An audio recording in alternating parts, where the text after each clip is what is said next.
नमस्कार, good morning, सत श्री अकाल। सुप्रीम कोर्ट से बहुत बड़ी खबर आ रही है दोस्तों। सुप्रीम कोर्ट, जी हां, सुप्रीम कोर्ट से बड़ी खबर यह है कि ऑल इंडिया तृणमूल कांग्रेस यानी ममता बनर्जी की जो पार्टी है वो सुप्रीम कोर्ट पहुंची। कल पहुंची है, कल शाम को। किस लिए पहुंची ये भी बताता हूं। और आज, चूंकि आज छुट्टी का दिन है, फिर भी स्पेशल बेंच आज सुनवाई कर रही है। और इस बेंच में दो जज हैं, जस्टिस नरसिम्हा हैं और जस्टिस जॉय माल्या बागची हैं। ये दो जजों की बेंच आज सुनवाई कर रही है। और इसमें मामला क्या है? मामला यह है कि गुरुवार को, अभी बीते गुरुवार जो बीता है, उसमें कलकत्ता हाई कोर्ट के उस आदेश को चुनौती दी गई है जिसमें पार्टी यानी तृणमूल कांग्रेस द्वारा दायर अर्जी खारिज कर दी गई थी। यह अर्जी क्या है? यह अर्जी पश्चिम बंगाल के अतिरिक्त मुख्य चुनाव आयुक्त द्वारा जारी निर्देश के खिलाफ थी, जिसमें कहा गया था कि हर मेज पर मौजूद काउंटिंग सुपरवाइजर और काउंटिंग सहायक में से एक, कम से कम एक व्यक्ति केंद्र सरकार या केंद्रीय पीएसयू कर्मचारी होना चाहिए। यानी केंद्र सरकार का कर्मचारी हो या केंद्रीय पीएसयू का कर्मचारी हो, यानी जैसे एनटीपीसी है या इंडियन ऑयल कॉर्पोरेशन है, भेल है, गेल है, इनमें से कोई होना चाहिए। यहीं पर विवाद हुआ है और यह विवादित निर्देश में कहा गया है कि यह आदेश अलग अलग हलकों द्वारा वोटों की गिनती में संभावित अनियमितताओं के बारे में जताई गई आशंकाओं को देखते हुए और पारदर्शिता, निष्पक्षता और व्यवस्थित ढंग से इसका संचालन सुनिश्चित करने के लिए जारी किया गया है। यह आदेश, यह कहा गया है यहां पे। लेकिन यह आदेश क्यों यहां पर नागवार गुजर रहा है यहां टीएमसी के लिए? सबसे बड़ी बात यह कहा जा रहा है कि यह आदेश जो है ये यानी वहां जो ऑब्जर्वर, जो आपने ऑब्जर्वर रखा है या माइक्रो ऑब्जर्वर रखा है, वो ऑब्जर्वर तो है, लेकिन रिप्रेजेंटेशन ऑफ पीपुल एक्ट 1950 के आधार पर जो प्रिजाइडिंग ऑफिसर होते हैं, जो काउंटिंग ऑफिसर होते हैं, वही सर्टिफिकेट देने के लिए यहाँ पर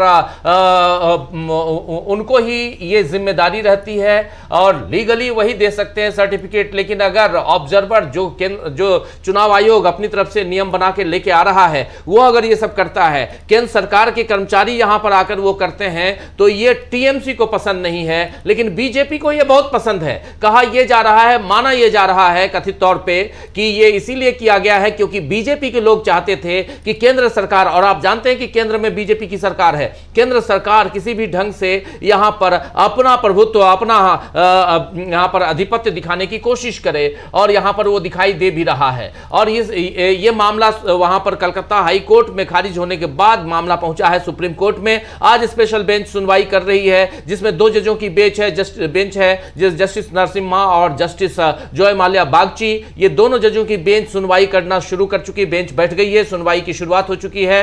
कपिल सिब्बल हैं और मीनाक्षी अरोड़ा हैं, ये दोनों इस टीएमसी की तरफ से अपनी बात रख रहे हैं। और इधर हमारे साथ जो हमारी दो जर्नलिस्टों की बेंच है, उसमें हमारे दूसरे साथी यहां अमलेंदु उपाध्याय जी हैं। अमलेंदु जी, आपका स्वागत करता हूं, इस्तकबाल करता हूं। बहुत बड़ा दिन, लेकिन कपिल सिब्बल ने सुनवाई में अपनी दलीलें पेश करना शुरू कर दी हैं। क्या क्या कपिल सिब्बल कह रहे हैं अमलेंदु जी, यहीं से शुरुआत करते हैं। जो साथी बाद में जुड़े हैं, आपको बता दूं कि काउंटिंग परसों है और काउंटिंग से पहले आज का ये जो पूरा का पूरा मामला है सुप्रीम कोर्ट में, ये बहुत इंपॉर्टेंट हो जाता है, क्योंकि काउंटिंग वाली जगह पे जो अभी तक जो प्रिजाइडिंग ऑफिसर होते थे, जो काउंटिंग करवाते थे, वो कुछ और होते थे और कानून यही कहता है। लेकिन यहां पर इलेक्शन कमीशन ने एक नया कानून बना लिया, जैसे नए कानून के आधार पे एसआईआर करवा दी, जबकि आरपीए में यानी रिप्रेजेंटेशन ऑफ पीपुल एक्ट 1950 में एसआईआर करवाने का, और वो भी पूरे देश में या पूरे राज्य में कोई भी अधिकार नहीं है।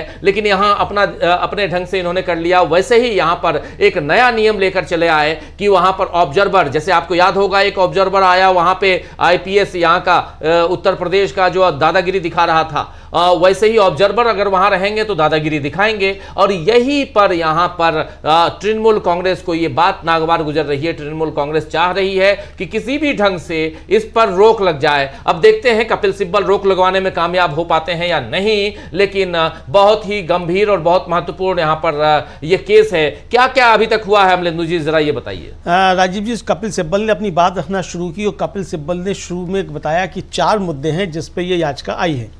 पहला मुद्दा ये है कि जो डीईओज हैं उनको 13 अप्रैल को एक नोटिस जारी किया गया था, लेकिन हमको जानकारी उस नोटिस की 29 अप्रैल को मिली। दूसरा मुद्दा यह है कि उन्हें यानी चुनाव आयोग को एक आशंका है, उन्हें लगता है कि हर बूथ पर कोई ना कोई गड़बड़ होने वाली है। सवाल ये कि उन्हें ये जानकारी कहाँ से मिली, यह बहुत चौंकाने वाली बात है। तीसरा मुद्दा यह है कि हर टेबल पर पहले से ही केंद्र सरकार का एक अधिकारी मौजूद है जिसे माइक्रो ऑब्जर्वर कहा जाता है। अब वे एक और केंद्र सरकार का अधिकारी क्यों चाहते हैं? चौथा मुद्दा यह है कि सर्कुलर में खुद ये कहा गया है कि राज्य सरकार का भी एक अधिकारी होना चाहिए, लेकिन वे राज्य सरकार की तरफ से किसी प्रतिनिधि को नियुक्त नहीं करते। अभी केंद्र सरकार का एक नॉमिनी है और अब वे एक और चाहते हैं, और सर्कुलर में कहा गया है कि राज्य सरकार के नॉमिनी की ज़रूरत है, लेकिन वे उसकी नियुक्ति नहीं करते। कपिल सिब्बल ने कहा कि अनुच्छेद 324 का मतलब यह नहीं है कि आप जो चाहें और जैसा चाहें तब वैसा ही करें। सिब्बल ने यह भी कहा कि सीईओ के संदेश में कहा गया है कि वोटों की गिनती में संभावित गड़बड़ियों को लेकर अलग अलग जगहों से आशंकाएं जताई गई हैं। यह सीधे तौर पर राज्य सरकार पर उंगली उठाना है। जरूर कोई ना कोई डेटा होगा कि हर बूथ से किस तरीके की आशंकाएं सामने आई हैं, और उन्होंने इस बारे में कोई जानकारी नहीं दी, और हमें यह क्यों नहीं बताया गया कि वहाँ केंद्र सरकार का कोई प्रतिनिधि भी मौजूद रहेगा। इस पर जस्टिस बागची ने हस्तक्षेप किया और उन्होंने कहा कि इसमें राजनीतिक दलों की सहमति लेने का सवाल ही कहाँ उठता है। सिब्बल ने कहा लेकिन वे हमें बताते तो हैं, यहाँ उन्होंने हमें कुछ भी नहीं बताया। जस्टिस बागची ने कहा कि यह विकल्प खुला है कि मतगणना पर्यवेक्षक और मतगणना सहायक केंद्र सरकार के हो सकते हैं या राज्य सरकार के, इसलिए जब यह विकल्प खुला है तो हम यह नहीं मान सकते कि अधिसूचना नियमों के विरुद्ध है। जस्टिस बागची ने आगे कहा कि वे तो यह भी कह सकते हैं कि दोनों ही केंद्र सरकार के हो सकते हैं। सिब्बल ने कहा सर्कुलर में तो खुद ऐसा नहीं कहा गया है। जस्टिस बागची ने कहा कि अगर उन्होंने ऐसा कहा भी होता तो भी हम उन्हें गलत नहीं ठहरा सकते थे, क्योंकि नियमों के अनुसार या तो केंद्र सरकार या फिर राज्य सरकार के अधिकारियों को नियुक्त किया जा सकता है। जस्टिस बागची बोले कि इस सिर्फ एक ही पूल से चयन करना गलत नहीं कहा जा सकता।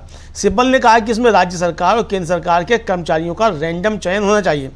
जस्टिस बागची बोले कि काउंटिंग सुपरवाइजर और काउंटिंग असिस्टेंट में से एक केंद्र सरकार का होना चाहिए। सिब्बल ने कहा तो उसमें से एक को राज्य सरकार का होना पड़ेगा, है ना, लेकिन यहाँ तो कोई राज्य सरकार का है ही नहीं। जस्टिस बागची ने इस पर कहा कि आनुपातिक प्रतिनिधित्व की यह अवधारणा कहाँ से आ रही है। सिब्बल ने कहा कि उन्होंने राज्य सरकार या किसी के प्रतिनिधि को नियुक्त नहीं किया है, हम तो बस यही चाहते हैं कि वे अपने ही सर्कुलर का पालन करें। जी, अपने ही सर्कुलर का पालन करें। यहां पर साफ साफ मामला क्या है जरा आपको ये बताता हूं। मामला सीधे सीधे यहां पर कपिल सिब्बल और मीनाक्षी अरोड़ा ये दोनों अदालत में मौजूद हैं, और यहां पर कपिल सिब्बल कह रहे हैं कि मेरे 4 मुद्दे हैं। पहला ये कि ये परिपत्र डीईओ को जारी किया गया था और हमें इसकी जानकारी 29 अप्रैल को मिली है। 29 अप्रैल आप समझ लीजिए, जिस दिन चुनाव खत्म हो रहा है, चुनाव करवाए जा रहे हैं। पश्चिम बंगाल का जो फाइनल फेज है यानी सेकंड फेज, और इसके विपरीत अग्रिम सूचना दी गई थी। उनका कहना है कि उन्हें, ये कपिल सिब्बल कह रहे हैं, उनका कहना है कि उन्हें आशंका है कि हर बूथ पर समस्या होगी। केंद्र सरकार का एक नामित उम्मीदवार है और वो एक और चाहते हैं। परिपत्र में कहा गया है कि राज्य सरकार के नामित उम्मीदवार की आवश्यकता है, लेकिन वो उसे नियुक्त नहीं करते हैं। अनुच्छेद 324 का मतलब ये नहीं है कि आप जो चाहें जैसा चाहें वो ऐसा करें। यहां पर साफ साफ अनुच्छेद 334 यानी आर्टिकल 324 जो है वो चुनाव आयोग को बहुत सारे अधिकार तो देता है, लेकिन इसका मतलब ये नहीं है कि आप जैसा चाहें वैसा कर लें। इस पर जो बातें हैं वो और भी आगे बढ़ती हैं, और यहां पर अमलिंदु जी जो बात बता रहे हैं वो बहुत महत्वपूर्ण है। इसीलिए ये पूरा का पूरा मामला जो है वो उस दिशा में जाता हुआ नजर आ रहा है जिस दिशा में कहीं ना कहीं ये बताया जा रहा है कि परिस्थितियां जो हैं वो यहां विकराल रूप ले सकती हैं काउंटिंग वाले दिन। अमलिंदु जी, ये कहा जा सकता है क्योंकि आप पहले एक को वहां पर अपॉइंट करते हैं, अब कह रहे हैं एक उसका सहायक भी होना चाहिए। ये 29 तारीख को ये आप फैसला और ये सर्कुलर जारी करते हैं कि एक सहायक भी आपको चाहिए, यानी 2-2 एजेंट मतगणना के पास, और प्रत्येक उम्मीदवार के पास अपना मतगणना एजेंट होगा। यहां पर नायडू कह रहे हैं, ये अलग अलग तस्वीरें आ रही हैं, लेकिन बहुत इंपॉर्टेंट बातें। और क्या कुछ चल रहा है यहाँ पर? जी राजीव जी, आप कपिल सिब्बल ने कहा कि वो अपने ही सर्कुलर का पालन करें, तो बेंच ने कहा कि एक और गलतफहमी यह है कि राज्य सरकार और केंद्र सरकार के कर्मचारी अलग अलग होते हैं, जबकि वे सभी कर्मचारी ही हैं। इस पर सीनियर एडवोकेट DS नायडू जो वो खड़े हुए, शायद ये चुनाव की तरफ से होंगे। रिटर्निंग अधिकारी के पास सबसे ज़्यादा अधिकार होते हैं, वे राज्य सरकार के कैडर से होते हैं। हर उम्मीदवार का अपना काउंटिंग एजेंट भी होगा, इसलिए जो कपिल सिब्बल की आशंका है ये पूरी तरह से बेबुनियाद है। ये नायडू साहब की तरफ से कहा गया राजीव जी। जी जी जी जी बिल्कुल। यहाँ पर जस्टिस नरसिम्हा और जस्टिस जॉय माल्या बागची, ये दो जजों की बेंच है और यहाँ पर अब जो है ये सुनवाई जो है वो चल रही है और सुनवाई में अपनी बातें रखी जा रही हैं। और सबसे बड़ी चीज है यहाँ नायडू कौन है ये जरा बताइए। और प्रत्येक उम्मीदवार का अपना मतगणना प्रतिनिधि होगा, ये पूरी तरह से निराधार आशंका है ये। और ये कहा जा रहा है और नायडू के इस कथन को दोहराने के अलावा और किसी आदेश की आवश्यकता नहीं है कि 13 अप्रैल 2026 को परिपत्र लागू किया जाएगा। 13 अप्रैल 2026 की बात हो रही है। No further orders are necessary except to reiterate और ऑफ मिस्टर नायडू। यहाँ पर नायडू कौन है ज़रा ये देखिए। और सबसे बड़ी चीज़ कि यहाँ कपिल सिब्बल अपनी बातें रख रहे हैं, अपनी दलील पेश कर रहे हैं, साथ साथ यहाँ पर बेंच में अपनी बातें बेंच पर रखने की कोशिश हो रही हैं। दोनों जजों की बेंच है, आप जानते हैं। और यहाँ तृणमूल कांग्रेस ने ये याचिका दायर की है जिसमें तृणमूल कांग्रेस को यह आपत्ति है कि आपने केंद्र सरकार के आप लोगों को बैठाकर अगर काउंटिंग करवाएंगे तो वो काउंटिंग किस ढंग से किस दिशा में जाएगी ये बातें यहाँ पर बताने की ज़रूरत नहीं है। और यही यहाँ पर सबसे बड़ी दिक्कत है जो कही जा रही है यहाँ पे अमलिंदु जी। जी राजीव जी, ये नायडू साहब जो हैं राजीव जी, ये चुनाव आयोग की तरफ से दिखाई पड़ते हैं चूँकि जो अपने तर्क रख रहे हैं और इन्हीं की जो बात कही गई है उसको सुप्रीम कोर्ट ने जो स्वीकार कर लिया है। और आदेश जो दिया गया उसमें यह दिया गया कि श्री नायडू के इस कथन को दोहराने के अतिरिक्त किसी अन्य आदेश की आवश्यकता नहीं है कि दिनांक 13 अप्रैल 2026 का परिपत्र लागू किया जाएगा। जस्टिस बागची बोले कि मिस्टर सिब्बल चाहते हैं कि सर्कुलर का सख्ती से पालन हो। जस्टिस नरसिम्हा ने कहा कि यह सुनिश्चित करें कि सर्कुलर में जो कुछ भी है उसका पालन किया जाए। सिब्बल ने कहा कि सीसीटीवी फुटेज को सुरक्षित रखा जाए, उसे नष्ट ना किया जाए। नायडू बोले इस पर कि इसे 45 दिनों तक सुरक्षित रखा जाता है। सीनियर एडवोकेट फिर नायडू बोले कि हम कह रहे हैं कि राज्य सरकार का एक प्रतिनिधि वहाँ मौजूद रहेगा, इस पूरी प्रक्रिया से पहले भी इस बात का पालन किया जाएगा।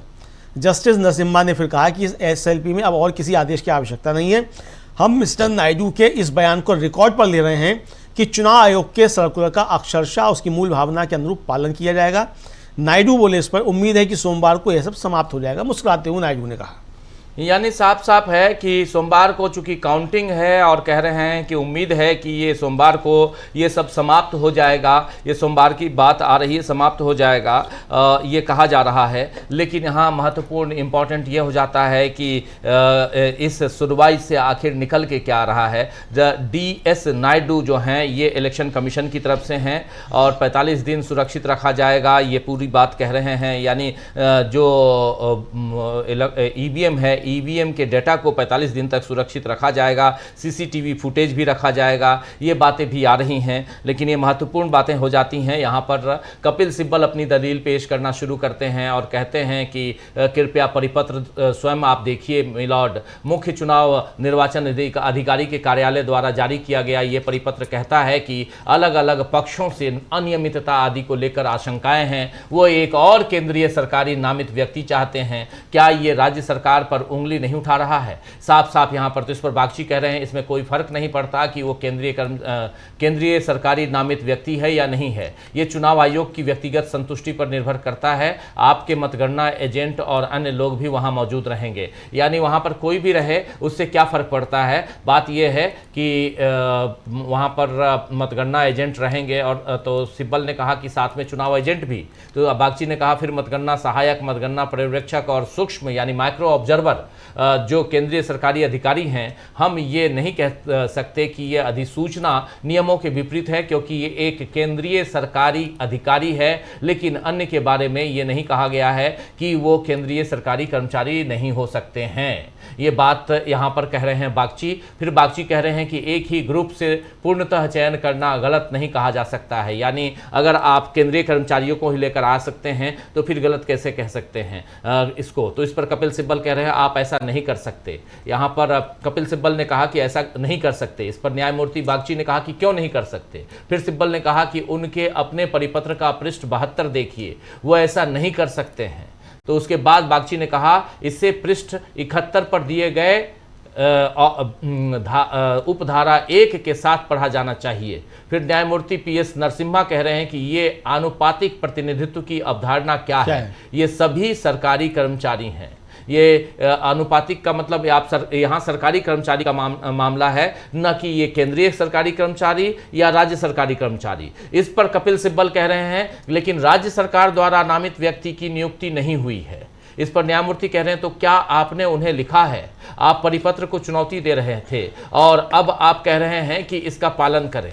ईसीआई की तरफ से वरिष्ठ वकील DS नायडू जो हैं वो अब खड़े होते हैं और वो कहते हैं रिटर्निंग ऑफिसर के पास सर्वोपरि अधिकार है क्योंकि वो राज्य सरकार के कर्मचारी हैं। अगर वो चाहें तो उन्हें लेबल लगा सकते हैं। अधिकारियों का चयन वही करते हैं। ये आशंकाएं निराधार हैं। आप जो आशंका यहां पर लेके आ रहे हैं वो निराधार हैं। इस पर बागची कह रहे हैं कि नायडू और सिब्बल चाहते हैं कि परिपत्र का कड़ाई से पालन हो।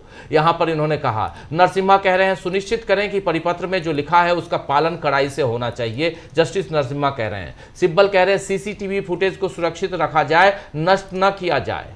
इस पर भी कह रहे हैं नायडू कि इसे 45 दिनों तक सुरक्षित रखा जाता है, इसमें कोई ये नहीं है। इसके बाद फिर आदेश पढ़ा जाता है। यही है अमलेंदु जी। जी हाँ बिल्कुल जी। यहाँ हालांकि यहाँ पर नायडू जो हैं वो प्रसन्न नजर आ रहे हैं। हाँ, वो बड़े खुश नजर आ रहे हैं क्योंकि इसलिए खुश नजर इसलिए आ रहे हैं क्योंकि यहाँ पर वो जैसा चाहते थे वैसा ही हुआ है। नायडू कह रहे हैं हम कह रहे हैं कि राज्य सरकार द्वारा नामित व्यक्ति वहाँ मौजूद रहेगा। इस सब से पहले भी इसका पालन किया जाएगा और राज्य सरकार के द्वारा नामित व्यक्ति भी वहाँ मौजूद रहेगा। इसके बाद जस्टिस नरसिम्हा कहते हैं कि SLP में आगे किसी आदेश की आवश्यकता नहीं है। यहाँ पर आगे किसी आदेश की आवश्यकता नहीं है। हम नायडू की इस बात को दर्ज करते हैं कि ECI के परिपत्र का अक्षरशः पालन किया जाएगा। यहाँ पर यह बात कही जा रही है और इसके बाद अधिवक्ता नायडू कहते हैं मुस्कुराते हुए कि सोमवार को ये सब समाप्त हो जाएगा और इसके साथ ही सुनवाई यहाँ समाप्त होती है। यही है अमलेंदु जी हाँ बिल्कुल यही है राजीव जी। इसका मतलब ये है कि यहाँ भी आकर सुप्रीम कोर्ट भी आकर TMC की याचिका एक तरह से कहा जाए वो खारिज हो गई है। यही कहा जा सकता है कि TMC की बात नहीं मानी गई है और जो चुनाव आयोग का परिपत्र था वो जारी रहेगा। हालांकि कपिल सिब्बल ने भी कहा था कि हम केवल यही चाहते हैं कि जो उनका अपना सर्कुलर है उसी पर ये कायम रहें, उसका अक्षरशः पालन करें। और आखिर में कपिल सिब्बल ने बिल्कुल साफ कह दिया है कि आपने जो परिपत्र दिया है, आपने जो ऑर्डर निकाला है उस ऑर्डर का अक्षरशः पालन कीजिए, बस उतना कर लीजिए तो बहुत हो जाएगा। हाँ, और माइक्रो ऑब्जर्वर्स आप, क्योंकि उसमें कहा गया कि सरकारी कर्मचारी लिखा हुआ है, न कि राज्य का या केंद्र का। राज्य के जो कर्मचारी हैं वो तो हैं ही।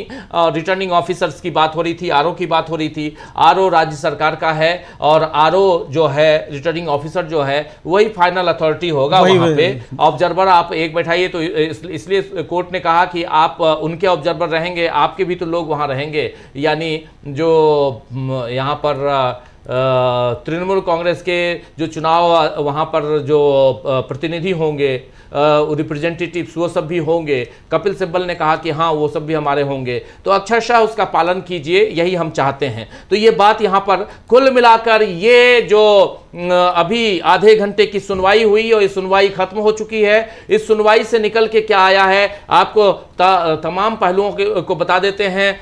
2-3 पॉइंट में, बहुत बड़ा केस नहीं, लेकिन ये केस तुरंत निपट गया, आदेश भी हो गया, केस पे फाइनल हो गया, फैसला भी हो गया। और केस क्या था? केस था ये कि जो सरकारी कर्मचारियों की नियुक्ति आप ऑब्जर्वर और माइक्रो ऑब्जर्वर के रूप में, असिस्टेंट ऑब्जर्वर, माइक्रो नहीं, वहां पर observer, micro observer, assistant observer, ये 3 के रूप में वहां पर जो आप कर रहे हैं काउंटिंग सेंटर पे, वो आप जारी रख सकते हैं। इसी की आपत्ति थी तृणमूल कांग्रेस की कि सरकारी कर्मचारियों को आप वहां भर रहे हैं और उससे दिक्कत होगी। तो यहां पर कहा गया है कि वहां पर केंद्र सरकार के भी कर्मचारी हैं तो राज्य सरकार के भी कर्मचारी वहां रहेंगे। करेंगे वो भी रहेगा। एक ये इंपॉर्टेंट पहलू यहाँ पर ये हो जाती है, बात यहाँ पे ये होती है। दूसरी यहाँ पर इंपॉर्टेंट बात ये होती है कि क्या वहाँ इसका अक्षरशः पालन होगा।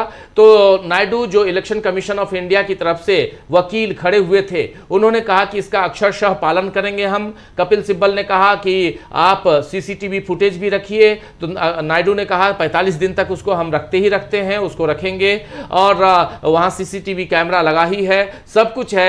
मतलब आप सोमवार को ये जो मामला अभी आप लेके आए हैं, सोमवार को इससे आप संतुष्ट हो जाएंगे, बहुत सब कुछ अच्छी तरह से होगा, काउंटिंग अच्छी तरह से की जाएगी, ये बात यहाँ पर कही गई। और इस बात को कोर्ट ने माना। जस्टिस बागची और जस्टिस नरसिम्हा, ये दो जजों की बेंच ने इसकी सुनवाई की, स्पेशल सुनवाई आज हुई। इस सुनवाई में ऑर्डर वही हुआ जो कहा गया कि जो नायडू ने कहा है, जो माना है, उसी को हम मान रहे हैं। नायडू जो इलेक्शन कमीशन की तरफ से वकील और इलेक्शन कमीशन के वकील ने साफ साफ कहा कि हम यहाँ पर आपकी बातों को, जो आप कह रहे हैं, उन बातों को का अक्षरशः पालन करेंगे, हमारे जो आदेश हैं उसका हम पालन करेंगे, वहाँ कोई भी गड़बड़ी नहीं होगी, और 45 दिन तक हम सीसीटीवी फुटेज को संभाल के रखेंगे।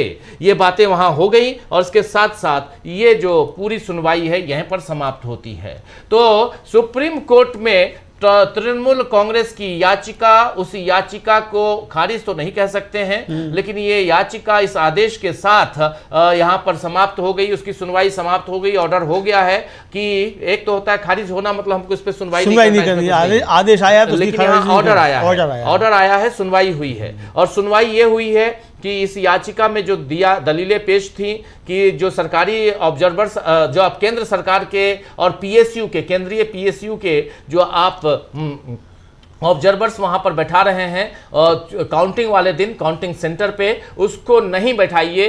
तो ये कहीं भी ये नहीं लिखा हुआ है। वहां ये लिखा हुआ है कि सरकारी कर्मचारी होंगे, वहां केंद्र सरकार के होंगे या राज्य सरकार के होंगे, आरपीए में नहीं लिखा हुआ है। और उस आधार पर यहां पर ऑर्डर ये हुआ कि आपने जो परिपत्र वहां दिया, ऑर्डर जो आपने निकाला है, उस ऑर्डर का अक्षरशः पालन कीजिए। हाँ, लेकिन एक जीत है टीएमसी की, राजीव जी, और वो सुप्रीम कोर्ट में चुनाव आयोग ने स्वीकार कर लिया है, और वो ये है कि सबसे ज्यादा अधिकार जो है वो रिटर्निंग अफसर के हैं, और इसी को लेकर सबसे ज्यादा विवाद था। बिल्कुल, कि ये जो एक्स्ट्रा जो ऑब्जर्वर आप भेज रहे हैं, क्या ये रिटर्निंग अफसर के अधिकारों की सुपरसीड कर रहे हैं? इस पर सुप्रीम कोर्ट में चुनाव आयोग ने स्वीकार किया है कि सबसे ज्यादा अधिकार रिटर्निंग अफसर के हैं, वो राज्य सरकार का ही अधिकारी है।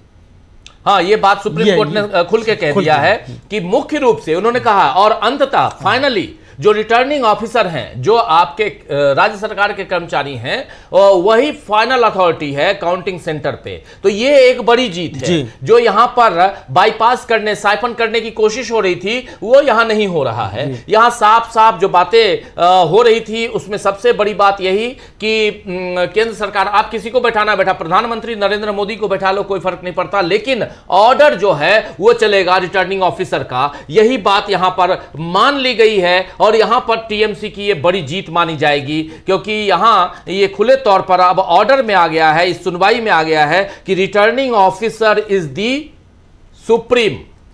रिटर्निंग ऑफिसर सुप्रीम है, और वही आरओ जो है वही यहां पर फाइनल अथॉरिटी है। और ये बात मान ली गई है, आप जिसको बैठाना है बैठा लीजिए, कोई दिक्कत नहीं है, ये बात यहां पर है। लेकिन फाइनल हो गया है, ऑर्डर आ गया, और ऑर्डर में ये कि चूंकि चुनाव आयोग की तरफ से नायडू साहब जो हैं वो वरिष्ठ वकील वहां पर खड़े हुए थे, और नायडू ने बात, डीएस नायडू सीनियर एडवोकेट हैं, और उन्होंने साफ साफ मान लिया कि हाँ, हम आपकी बातों को स्वीकार करते हैं, और बिल्कुल जो हमने ऑर्डर निकाला है उसी ऑर्डर का हम पालन करेंगे। ये बातें हो गई। अमलेंदु जी, एक बार रिकैप कीजिए और इस कार्यक्रम को समाप्त करते हैं। रिकैप क्या क्या हुआ शुरुआत से? हाँ, देखिए राजीव, शुरुआत से मुझे लगता है कि पिछला तो बताने की ज़्यादा आवश्यकता नहीं, हमारे सब दर्शक समझ ही चुके हैं क्या है। लेकिन आज कपिल सिब्बल ने जब सुनवाई शुरू हुई तो 4 मुद्दे उन्होंने उठाए। कपिल सिब्बल ने कहा कि डीईओस को जो है 13 अप्रैल को नोटिस जारी किया गया था, लेकिन टीएमसी को इसकी जानकारी 29 अप्रैल को दी गई। दूसरा, मुख्य चुनाव अधिकारी को वोटों की गिनती में संभावित गड़बड़ियों को लेकर आशंका शंकाएं थीं, लेकिन उन्हें ये जानकारी कहां से मिली, ये चौंकाने वाली बात थी। सिब्बल ने कहा कि ये सीधे तौर पर राज्य सरकार पर उंगली उठाना है और इस बारे में कोई डेटा या जानकारी नहीं दी गई। हर टेबल पर पहले से ही केंद्र सरकार का एक अधिकारी जो माइक्रो ऑब्जर्वर है मौजूद है, तो एक और केंद्र सरकार का अधिकारी क्यों चाहिए? और सर्कुलर में खुद कहा गया है कि राज्य सरकार का भी एक अधिकारी होना चाहिए, लेकिन वे राज्य सरकार की तरफ से किसी प्रतिनिधि को नियुक्त नहीं करते हैं। सिब्बल ने तर्क दिया कि अनुच्छेद 324 का मतलब यह नहीं है कि चुनाव आयोग जो चाहे और जैसा चाहे वैसा करे। जस्टिस बागची ने इस पर कहा कि यह विकल्प खुला है कि मतगणना पर्यवेक्षक और मतगणना सहायक केंद्र सरकार के हो सकते हैं या राज्य सरकार के। इसलिए जब यह विकल्प खुला है तो यह नहीं माना जा सकता कि यह अधिसूचना नियमों के विपरीत है। और उन्होंने यह भी कहा कि यह सिर्फ एक ही पूल से चयन करना गलत नहीं कहा जा सकता। बेंच का अवलोकन यह था कि एक और गलतफहमी यह है कि राज्य सरकार और केंद्र सरकार के कर्मचारी अलग अलग होते हैं, जबकि वे सभी सरकारी कर्मचारी होते हैं। Senior advocate DS. नायडू जो चुनाव की तरफ से थे, उन्होंने कहा कि रिटर्निंग अधिकारी के पास सबसे ज़्यादा अधिकार होते हैं और वे राज्य सरकार के कैडर से ही होते हैं। और उन्होंने यह भी बताया कि हर उम्मीदवार का अपना काउंटिंग एजेंट भी होगा, इसलिए कपिल सिब्बल की आशंका पूरी तरह से बेबुनियाद है। सुप्रीम कोर्ट ने अब आदेश दिया कि श्री नायडू के कथन को दोहराने के अतिरिक्त किसी अन्य आदेश की आवश्यकता नहीं समझी कि दिनांक 13 अप्रैल 2026 का परिपत्र पूरा लागू किया जाएगा। जस्टिस नरसिम्हा ने कहा कि यह सुनिश्चित किया जाए कि सर्कुलर में जो भी कुछ है उसका अक्षरशः पालन किया जाए। कपिल सिब्बल ने सीसीटीवी फुटेज को सुरक्षित रखने की मांग की, जिस पर नायडू ने बताया कि इसे 45 दिनों तक सुरक्षित रखा जाता है। नायडू ने यह भी कहा कि राज्य सरकार का एक प्रतिनिधि वहां मौजूद रहेगा और इस पूरी प्रक्रिया से पहले भी इस बात का पालन किया जाएगा। जस्टिस नरसिम्हा ने कहा कि इस एसएलपी में अब और किसी आदेश की आवश्यकता नहीं है और उन्होंने मिस्टर नायडू के इस बयान को रिकॉर्ड पर लिया कि चुनाव आयोग के सर्कुलर का अक्षरशः उसकी मूल भावना के अनुरूप पालन किया जाएगा। जी जी, बिल्कुल बिल्कुल, यहाँ पर महत्वपूर्ण बातें आ जाती हैं और मूल रूप से यहाँ पर यही है कि चुनाव आयोग ने मान लिया है कि रिटर्निंग ऑफिसर, और सुप्रीम कोर्ट ने कहा है कि रिटर्निंग ऑफिसर जो वहाँ का लोकल यानी राज्य सरकार का कर्मचारी है वही वहाँ का सुप्रीम है। वो ऑब्जर्वर आप रख सकते हैं, कहीं के भी रख सकते हैं, वो आप राज्य सरकार के भी रख सकते हैं, केंद्र सरकार के भी रख सकते हैं, उसमें कोई दिक्कत नहीं है। आर्टिकल 324 का हवाला दिया गया। आर्टिकल 324 जो चुनाव आयोग को ढेर सारे अधिकार देता है, चुनाव कंडक्ट करवाने से लेकर इलेक्शन कमीशन को फॉर्म करने तक का अधिकार, और इस अधिकार के तहत ये भी अधिकार है कि आप ऑब्जर्वर वहां पर नियुक्त कर सकते हैं, लेकिन रिटर्निंग ऑफिसर यही सुप्रीम होगा। ये बात भी सुप्रीम कोर्ट ने कह दी है और साथ साथ ये भी सुप्रीम कोर्ट ने कही है कि अक्षरशः यहां पर जो कहा है कि अक्षरशः पालन करना होगा आपने जो आदेश दिया है, और वहां पर पार्टियों के भी एजेंट होंगे और जब एजेंट होंगे तो वहां धांधली नहीं हो सकती है, इसकी गारंटी चुनाव आयोग ले, ये बात भी कही गई है। तो मूल रूप से ये जो केस है अब यहां पर समाप्त होता है और इसके बाद अब काउंटिंग का इंतजार। लेकिन उधर आज वोटिंग भी हो रही है। आप जानते हैं पश्चिम बंगाल में 15 सीटों पर पोलिंग चल रही है, वोटिंग चल रही है, और 15 सीटों पर सुबह 9 बजे तक लगभग 16.5% की पोलिंग हुई है, जो लगभग वही है, 2-4% ऊपर नीचे होता है, क्योंकि 9 बजे तक जो जनरल पोलिंग हुई है वो 19 से 20% हुई है, लेकिन आज 16 से 17% की पोलिंग, और इसके बाद अब 11 बज गए हैं। 2 घंटे में कितनी पोलिंग होती है ये देखा जाएगा। आप लोगों में से जो साथी नहीं जानते हैं उनको बता दूं, जो जिन तक ये जानकारी नहीं पहुंची होगी उनको बता दूं कि कल पश्चिम बंगाल के खासकर 24 परगना दक्षिण के 15 अलग अलग बूथों पर दोबारा मतदान का आदेश हुआ शाम के वक्त, और आज सुबह से मतदान करवाया जा रहा है 15 बूथों पर। इसमें हार्बर डाबर भी है, और इसके अलावा कुछ एक और एरिया है जिसमें यहाँ पोलिंग हो रही है। तो ये जो मतदान की प्रक्रिया चल रही है धीमी गति से, लेकिन वो 15 सीटों पे चल रही है, और परसों काउंटिंग है, सोमवार को काउंटिंग है। उससे पहले वहाँ जितने भी स्ट्रांग रूम हैं उसको छावनी में तब्दील कर दिया गया है, परिंदा भी पर न मार सके ये कहा जा रहा है। अच्छी बात है कि परिंदा भी पर न मार सके, लेकिन गड़बड़ियां ना हो इसको सुनिश्चित करना इलेक्शन कमीशन का काम है। पारदर्शी तरीके से वहां पर मतदान हो ये भी सुनिश्चित करना इलेक्शन कमीशन का काम है। लेकिन इसीलिए यहां पर सुप्रीम कोर्ट में मामला आया था और सुप्रीम कोर्ट के मामले को अब यहां समाप्त कर दिया गया है, आदेश हो चुका है और इसके साथ ही ये मामला यहीं समाप्त होता है। Returning officer is the boss और उसके अलावा ऑब्जर्वर साहब बैठा रहे हैं, बैठाइए, लेकिन वहां पर सारी निगाहें टिकी रहेंगी और निगाहें जो हैं उस सीसीटीवी कैमरे की भी टिकी रहेंगी। चलिए, इस कार्यक्रम को यहीं समाप्त करने की इजाजत चाहता हूं। बहुत बहुत शुक्रिया अमलेंदु जी आपका, और बहुत बहुत शुक्रिया आप तमाम साथी जो हमारे साथ जुड़े रहे, आप सबका भी बहुत बहुत शुक्रिया। 11:30 बजे देखिए सीधे ईरान में क्या कुछ चल रहा है, ईरान जंग, ईरान और अमेरिका के बीच क्या कुछ चल रहा है। 11:30 बजे लेकर आता हूं एक छोटा सा कैप्सूल। तब तक मुझे दीजिए इजाजत। नमस्कार।